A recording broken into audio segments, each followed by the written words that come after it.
Morning everyone, welcome back to the channel. Hope you're all having a great day. So today I want to talk about the tune I put on the Honda Pioneer. I've been wanting to do this for a while. I want to do a kind of a long-term review on it. So I initially put the tune on, I did some 0 to 40 mile an hour times and couldn't do too much because I just really want to get the tune on. Now I have over 400 miles on this tune. I want to go ahead and do a quick video and tell you what I think about it, how I like it, what I don't like about it, and we'll go from there. So let's go ahead and jump right on into it. If you're not familiar with my Pioneer, it is a 2017 Honda Pioneer.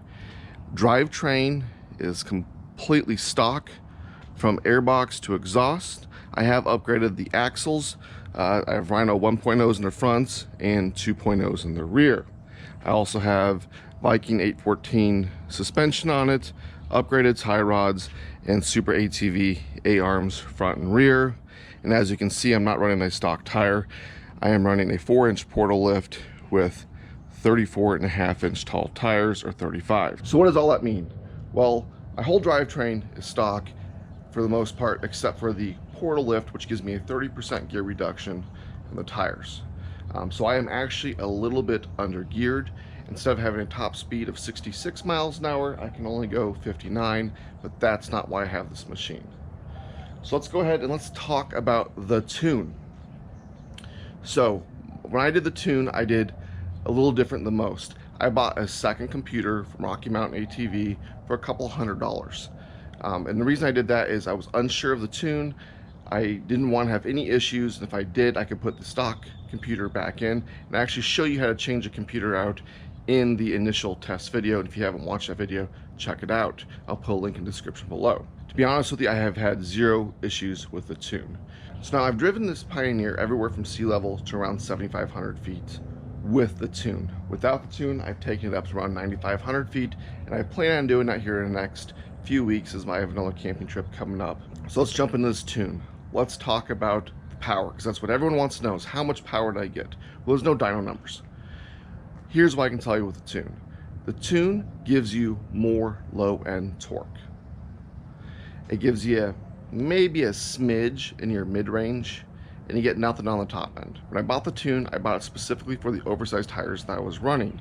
I was running a light-duty truck tire that was about 28.5 inches tall over the stock 27s, so I lost a little bit of power there. So in hand, I put the tune in and I got that low end back. Like I said, maybe a little bit in the mid-range, nothing on the top end. My tune is different from one you buy from Silber Turbo, as I requested them not to raise the rev limiter. They were willing to raise it up to 300 RPM. They said I was still safe. I didn't need that. I can go 59 miles an hour currently. So I didn't want any more speed. I didn't want the rev limiter. I wanted the longevity of the engine. So low end. Now let's talk about the Silber Turbo Tune and why it's different from other tunes out there. So the Silber Turbo Tune, you actually send them your computer to be reprogrammed, and they send it back, and it's usually about a week turnaround time, not a big deal. Now there are other tunes out there, and you can go to DynoJet, and you can go out there and they will send you a device that hooks up to your computer here, and you upload their tune. The great thing with the DynoJet is you can actually change the parameters yourself, or you can buy tunes from like Hess Motorsports or the Morris Brothers and get even more power. The difference between my tune and those other ones is I can't modify mine because I don't have the DynoJet controller. On top of that is my tune does nothing with the transmission, versus from the research I've done with the DynoJet, you can tweak your transmission, and the other tunes out there will tweak your transmission, and they will give you some mid-range and even some top end if you're requesting it. They can do a lot more than what mine does. Mine is basically what I would call a canned tune. They do the same tune for pretty much everyone unless you have a special request. Now let's talk about other things that's going on with this tune. When I got the tune, one thing they told me they did, and I specifically requested, was have the fan come on with the radiator at a lower temperature. I don't know the temperature they set. I can tell you it comes on more frequently, and that's great to me because a cooler engine is a happier engine. The next thing is when I'm watching the temperature. I have seen this thing get to 3 bars a couple of times in stock form, and was usually only at the dunes. And honestly, I've only seen it get to 3 bars one time with the tune, and I was on a long hill climb, low range, first gear. I probably should have upshifted in the second. I wanted maximum torque the whole time we were going. It hit 3 bars for about 10 to 15 seconds. I upshifted, let off a little bit, and it dropped right back down to 2 bars. And I was at some altitude there. Another reason I bring up the temperature is, as I said, I'm running at 35 on a 30% gear reduction, 4-inch tall portal. So I am under geared. So my engine is actually working in a higher RPM range than most Pioneers. Now, it's not a lot. It's like, 10% maybe, but I am that much higher up in the RPM range, which means I'm going to use a little bit more fuel. It's going to work a little bit harder and run a little bit warmer if you don't have an adequate cooling system. And this tune does it. I believe they add some more fuel to it. From my understanding, the Pioneers run lean. Don't quote me on that, but I am overall very happy with the tune. Now, some people do want to know performance, and I did do some 0 to 40 runs on this thing, and it is slower than stock, but not by much. So what are the times for the 0 to 40 mile an hour runs? Well, let me tell you, the stock tune on 3 runs was 5.76 seconds, 0 to 40. With the tune was 4.93 seconds. Now that was on the smaller truck tires. Now when we get up to these larger tires, each rim and tire, I'm using the same rims, are 72 pounds.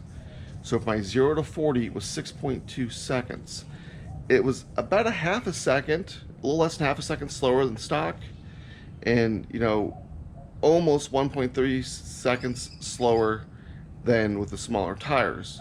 But there's a couple factors in there. One, like I said, the tires are bigger. Now I know I'm under gear, but tires are bigger, they're heavier. The other reason is when I did the initial run, it was 65 degrees out. It had just finished raining. It was nice, cool, dense air. I was actually having traction issues with the tune on the stock tires. And when I ran this thing yesterday, it was 110 degrees out when I ran it in the evening. And you know what? I think it did pretty good. I didn't buy it for speed. I did all the runs in turf mode. There's a little driveline slack, but you gotta remember, with the portals, you're adding more driveline, so you get more power loss, even though it's a gear reduction.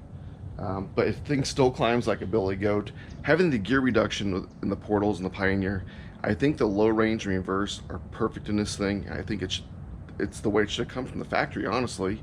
I'd love to have the top end back up to 66, but I'm not real worried about it. When you start going on 35s, it gets a little squirrely around that 60 mile an hour mark. I know 59's max. I wouldn't want to take it up any faster than that. At least not with the System 3 tires that I have on here. I'd go back to a truck tire. When these tires are worn out, I will go back to a truck tire. I have about 300 miles on them now, and we'll see how they do. So I guess just getting down to it, the question is, would I buy this tune again? And there's no simple answer to that. If you're looking for something with just some more low-end torque, you want to send your computer in and get it back, you don't mind not having it for a week, and you're not a tinker, you don't want to play, absolutely, I think it's a great tune. I've heard other people don't like it. I haven't driven anything else other than stock, and I think it's really good. Now, if you're someone who likes to tinker, or you want a tune that's going to adjust your transmission and do all kinds of other fun things, be able to read codes and whatever else, you'd probably want a custom tune, and you can buy the DynoJet and look at a vendor. Now I know DynoJet gives you a can tune and you can adjust the parameters from there. If you're into tuning, that's the way to go.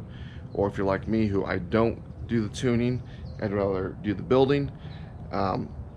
Look at the Hess Motorsports or Morris Brothers, and I'm sure there's others to come that will really get in there and get you every ounce of power. Just remember, if you want to play, you got to pay. The old saying, if you're chasing power, you may not have the reliability of the Honda. So I'm kind of happy that I don't have a real wild tune. It's kind of mild. Now, on the same subject, would I look at getting a DynoJet?